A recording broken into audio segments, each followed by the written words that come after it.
วันนี้จะเป็นคลิปแรกที่เราออกมาพูดถึงเรื่องของเรากันว่าเราเป็นใครก่อนอื่นขอแนะนำตัวก่อนเราชื่อไทม์นะแล้วนี่แฟนเราชื่อโอเราสองคนอาศัยกันอยู่ที่ประเทศอังกฤษแล้วก็ทำงานกันในฐานะวิศวกรโยธาในประเทศอังกฤษแล้วก็เราอยากจะมาเล่าให้ฟังว่าอะไรคือเหตุจูงใจที่ทำให้เรามาที่นี่ในคลิปนี้โอเคเริ่มเลยเหตุผลแรกแล้วก็เหตุผลหลักๆของเราสองคนเลยก็คือเราสองคนเนี่ยตั้งใจที่จะมีครอบครัวกันใช่ไหมแล้วก็เราสองคนเนี่ยตัดสินใจว่าอยากจะให้ภาษาอังกฤษเนี่ยเป็นภาษาแรกของลูกๆของเราใช่คือจริงๆแล้วทุกคนก็น่าจะเข้าใจว่าภาษาอังกฤษวันหนึ่งมันจะไม่ใช่ second language อีกต่อไปแล้วมันจะเป็น first language ที่เด็กๆทุกคนจะต้องพูดได้แล้วเรารู้สึกว่าเราสองคนไม่ใช่ native speakers เราไม่สามารถที่จะสอนเด็กๆได้ให้พูดได้เหมือน native speaker แล้วแม้กระทั่งเราสองคนก็ยังไม่สามารถที่จะสอนกันเองได้เราก็โอเคถึงจุดที่เราต้องมานั่ง weighing แล้วว่า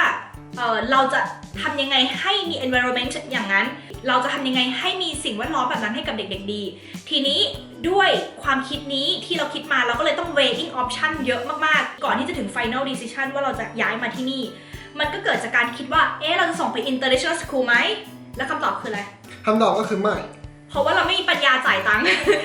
เราไม่มีปัญญาจ่ายตังค์จริงๆคือถึงแม้ให้หางาน2คนที่ไทยในอายุเท่านี้เราก็ไม่สามารถ afford ให้เด็กๆเรียนโรงเรียนแพงๆได้2ก็คือถ้าเราจะส่งเด็กๆไปเรียนเมืองนอกไกลๆจากอกเราก็คงทำใจไม่ได้3มันก็เลยมาถึง final decision ว่าเราจะต้องไปอยู่กับเด็กๆที่ต่างประเทศเพื่อที่จะมีสิ่งแวดล้อมที่ดีให้ทีนี้ตอนนั้นเธอก็เริ่มหางานเนาะใช่โอก็เดี๋ยวก่อนขอเล่านิดนึงคือตอนนั้นนั่งกันอยู่ในรถขับรถอยู่แล้วอยู่เขาก็พูดมาว่าหัวข้อนี้ได้คิดขึ้นมาตอน2016ปลายๆแล้วมันอยู่วันหนึ่งในปี2017เขาก็พูดขึ้นมาว่าเขาพร้อมแล้วที่จะหางานไปต่างประเทศกันก็ตอนนั้นโอก็เริ่มจากหางานไปที่ประเทศออสเตรเลียแล้วก็นิวซีแลนด์ก่อนเหตุผลที่โอเลือกไป2ประเทศนี้ก็เพราะว่าโอเคยทำงานอยู่ในบริษัทที่เขามีสาขาอยู่ที่2ประเทศนี้โอก็คิดว่าถ้าเกิดว่าโอสมัครไป2ประเทศนี้โอน่าจะมีโอกาสมากกว่าเพราะว่าโอมีประสบการณ์การทำงานแล้วเรียบร้อยใช่แล้วในขณะที่เขาหางานทำก็ทำเหมือนกันทำก็หางานอะไรก็ตามที่ค่อนข้างมีความเกี่ยวเนื่องกับงานที่ทำอยู่ตอนนั้นก็คือหาไปสิงคโปร์กับหาไปฮ่องกงแล้วก็มาเลเซียเล็กๆน้อยๆแต่คือใจเราก็อยากจะได้สิงคโปร์เนาะเพราะว่าสิงคโปร์ก็เป็นประเทศที่แบบว่าการศึกษาดีระดับโลกเลยหลังจากที่เราหางานไปได้1 ปีครึ่งก็ปรากฏว่าเราเนี่ยไม่ได้รับการตอบรับจากที่ใดๆเลยคือเขาไม่ได้เลือกเราเลยใช่ก็คือสุดท้ายก็คือหางานปีครึ่งแต่ว่าไม่ได้งานเลยนั่นคือเรื่องที่แบบเรารู้สึกว่าเฮ้ยเกิดอะไรขึ้นกับการตัดสินใจของเราเอาไปว่าเราก็รู้สึกว่าเรามีอะไรที่บกพร่องอยู่บ้างเราก็มานั่งลิสต์ข้อบกพร่องของเราไม่ว่าจะเป็นเรื่องการศึกษาวุฒิเนาะจากไทยหรือว่าเรื่องประสบการณ์การทำงานที่ไม่พอหรือว่าจะเป็นเรื่องของภาษาอังกฤษที่เป็น barrier หรือเปล่าที่เราอาจจะไม่เก่งพอในภาษาอังกฤษหรือว่าจะเป็นเรื่องของ work permit ที่เหมือนกับเพราะว่าเราไม่มีใบอนุญาตการทำงานหรือว่าในการสมัครงานไปแต่ละที่เราก็ต้องไปบอกเขาว่ารบกวนทำsponsorship visa ให้หน่อยเพื่อที่เราจะสามารถไปทำงานกับเขาได้แต่ว่าการที่เราขอ sponsorship visa เนี่ยเขาเนี่ยก็ต้องไปเหมือนกับไปอธิบายเนาะว่าทำไมเขาถึงเลือกเราแล้วก็ไม่เลือกคนในประเทศของเขาก่อนซึ่งมันก็เกิดความยุ่งยากเกิดขึ้นใช่อันนั้นมันก็เหมือนเป็น big barrier ที่สุดแล้วที่ทำให้เราไม่ได้งานก็อย่างที่รู้เนาะใครจะกล้ามาจ่ายเงินให้เราแพงๆนอกจากเงินเดือนที่เขาต้องให้เราแล้วยังต้องมาจ่ายค่าสปอนเซอร์รายปีอีกให้เราอย่างเงี้ยกับรัฐบาลหลังจากนั้นเราก็มานั่งกลั่นกรองว่าเราจะทำยังไงดีต่อไปเราก็เลยโอเค we have to use the most of what we have มันก็เลยเหมือนกับมาถึงจุดที่ว่าเขาว่ามีพาสปอร์ตยุโรเปียนแล้วก็ทำไมเราไม่ลองส่งเรซูเม่หรือ CV ของเราออกไปในยุโรเปียนดูหรือว่าออกไปที่อังกฤษดูใช่แต่โอต้องบอกก่อนว่าสาเหตุที่โอไม่เคยหางานมาในประเทศแถบนี้เลยก็เพราะว่า1โอไม่มีประสบการณ์การทำงานกับประเทศเหล่านี้ไม่เคยทำงานโปรเจกต์ในประเทศแถบนี้เลยโอก็คิดว่าแล้วเขาจะเลือกเราไม่น่าแล้วเขาจะเลือกเราทำไมล่ะแต่กลับกลายเป็นว่าด้วยการที่เราเคยทำงานในแถบอื่นๆมามันมีผลประโยชน์กับเขามากเพราะว่าเขาต้องการความ diversity กับบริษัทของเขาเขาก็เลยอาจจะเลือกเราได้เพราะฉะนั้นโอก็เลยลองสมัครงานดูใช่อันนี้คือเป็นสิ่งที่ยืนยันว่าเราไม่มีประสบการณ์ในยุโรปเปียนเลยนะเราไม่มีประสบการณ์ในอังกฤษเลยแต่ทำไมเรายังได้งาน ก็เพราะว่าเขาต้องการความหลากหลายในความรู้ คือคนที่นี่ไม่ได้มานั่งถามเราด้วยซ้ำว่าเราจบที่ไหนมา ใช่ เอาเป็นว่าเดี๋ยวหัวข้อนี้เราจะยกไว้เป็นวิดีโอต่อไป ถ้าใครอยากรู้อย่าลืมกดไลค์กด subscribe ติดตามให้หน่อยนะคะ เพราะว่าเราจะมาเล่าต่อว่าเราหางานกันยังไง โอเคแล้วก็หลังจากที่เรา สัมภาษณ์งานยังไงด้วยนะเดี๋ยวเราจะมาเล่าให้ฟัง แล้วก็หลังจากที่เราหางานกันมาประมาณปีหนึ่งเนาะก็โอก็ได้สัมภาษณ์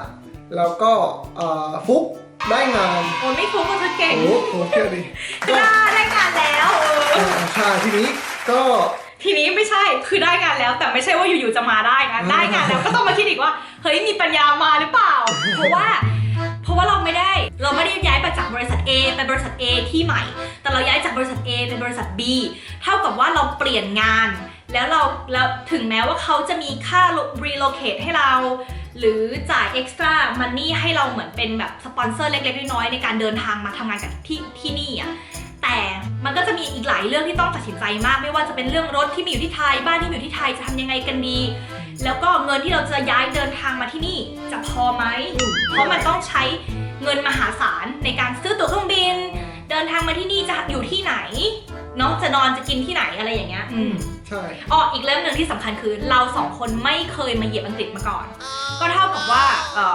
มาโดยที่ไม่รู้แม้กระทั่ง culture เป็นยังไงไม่รู้ว่าอังกฤษไม่รู้เลยแม้แต่ว่าเมืองหน้าตาเป็นยังไงไม่รู้เลยว่าผู้คนเป็นยังไง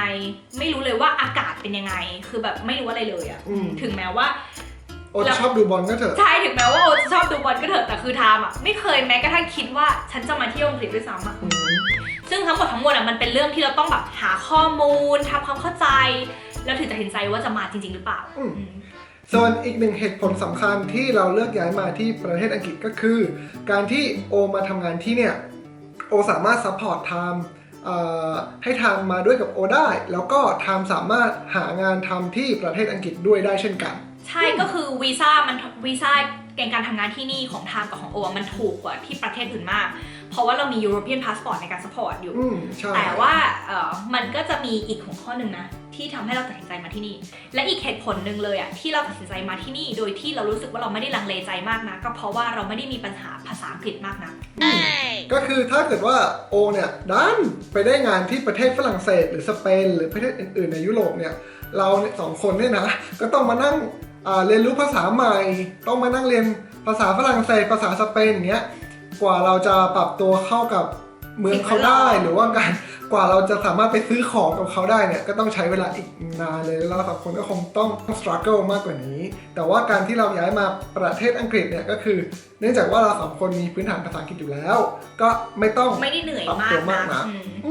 ก็น่าจะเท่านี้แหละที่เป็นเหตุผลทั้งหมดที่เราสองคนตัดสินใจมาอยู่ประเทศอังกฤษแล้วก็หลักๆเลยนะก็แค่กลับไปตั้งแต่หัวข้อแรกก็คือเพราะว่าเราอยากสร้าง environment ที่ดีให้กับลูกอย่างที่2ก็คือได้งานที่นี่แค่นั้นเองคือมันไม่ใช่ว่าอยู่ๆเราก็เลือกประเทศนี้แล้วมาเพราะเราได้งานเราถึงมาแล้วก็พอเรามาแล้วเราก็ดันมีความสุขและพอใจกับที่นี่ด้วยก่อนที่จะปิดคลิปนี้ไปนะคะเราก็อยากจะบอกว่าเราอยากจะสรุปให้ฟังว่าทุกอย่างที่เราวางแผนมาแล้วทำกันมาทั้งหมดเนี้ยมันอาจจะไม่ใช่ตัวเลือกและทางเลือกที่ดีสุดสำหรับความคิดคนอื่นๆแต่มันคือสิ่งที่เราแฮปปี้ที่สุดในวันนี้แล้วก็เราอยากฝากให้ทุกคนเห็นว่าอย่างที่เราเล่าให้ฟังตั้งแต่ต้นคลิปว่าพอเรามีแผนเราก็พยายามทำแผนของเราให้สำเร็จโดยการวางแผนแก้ไขอุปสรรคแล้วก็พัฒนาตัวเองมาเรื่อยๆจนกระทั่งวันหนึ่งโอกาสมันมายืนอยู่ข้างหน้าเราแล้วเราพร้อมที่จะรับโอกาสนั้นมามันไม่มีอะไรได้มาง่ายๆอยู่แล้วแต่ว่าถ้าสมมติเราทุกคนพยายามอีกก้าวข้างหน้ามันอาจจะเป็นก้าวสุดท้ายที่เราถึงเส้นชัยนั่นคือสิ่งที่เราอยากฝากเอาไว้แล้วก็อย่างที่ทำเคยสอนโอมาตั้งแต่เริ่มต้นเลยนะก็คือทำบอกว่าถ้าเกิดว่าเราทำเหมือนเดิมเนี่ยนะเราก็จะได้ผลลัพธ์เหมือนเดิมใช่เพราะฉะนั้นทุกครั้งที่เราเจอปัญหาเราก็ต้องหาทางใหม่ๆเพื่อได้ผลลัพธ์ใหม่ๆใช่อันนั้นคือสิ่งที่เราพยายามจะเตือนตัวเองตลอดแล้วก็ถามตัวเองทุกๆวันว่าเป้าหมายของเราในวันนี้สำเร็จไหมเราทำทีละเล็กๆพอแล้วให้เรามีความสุขกับความสำเร็จของเราในทุกๆวันไม่จำเป็นต้องแบบใหญ่ไปข้างหน้ามากมายคือถ้าเราถามตัวเองสม่ำเสมอว่าสิ่งที่เราทำอยู่มันมาถูกทางแล้วหรือยังหรือมันได้ผลลัพธ์ใหม่ๆไหมมันได้ผลลัพธ์ที่ดีขึ้นหรือเปล่าถ้าเราถามคำถามตัวเองแบบนี้เสมอมันจะทำให้เราพัฒนาไปเรื่อยๆแค่นั้นเองมันก็ สุดท้ายนะคะ เราจะมีวันนี้ไม่ได้เลยถ้าไม่มีครอบครัวของเราแล้วก็เพื่อนๆของเราที่คอยซัพพอร์ตเราให้กำลังใจแล้วก็ไม่เคยมองว่าสิ่งที่เราทำอยู่นั้นมันเป็นเรื่องที่ไม่มีสาระ เพราะทุกคนสนับสนุนความฝันของกันและกันขอบคุณมากๆเลยค่ะ ก่อนที่จะไม่มีสาระไปมากกว่านี้ยังไงก็ถ้าใครสนใจนะคะ อยากจะรู้เรื่องราวของเราต่อไปในคลิปข้างหน้าฝากกดไลค์กด subscribe ให้กับเราด้วยนะคะ แล้วก็เป็นกำลังใจให้กับเพื่อนๆทุกคนที่กำลังพยายามทำสิ่งที่ตัวเองฝันอยู่ค่ะบ๊ายบาย love you all